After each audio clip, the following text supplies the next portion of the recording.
再来看国民党的高雄市议员黄孝庭，涉诈领助理费1455万。黄孝庭认罪，嘛甲犯罪所得交刑予国库。高雄地方法院第一审是判伊有期徒刑2档，假罪5档，起夺公款3档，罚伊150万。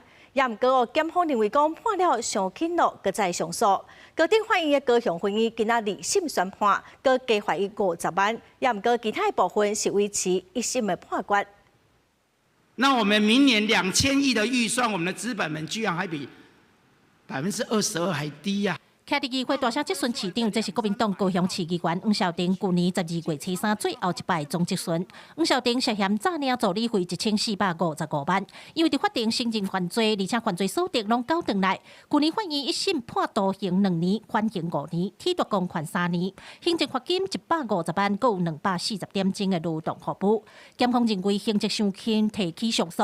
高等法院高雄分院272审宣判，除了行政罚金加50万，以及增加7场法治教育以外，其他拢维持1审的刑度。原审量刑以及缓刑的宣告并没有违误，但就缓刑附条件的部分，认为尚有违和，因此撤销原判决。就缓刑负负担的部分，高雄高分院宣判认为，因为黄孝庭伫辩论庭搁一摆承认犯案，所以2审维持原判，敢若调整缓刑的附带条件。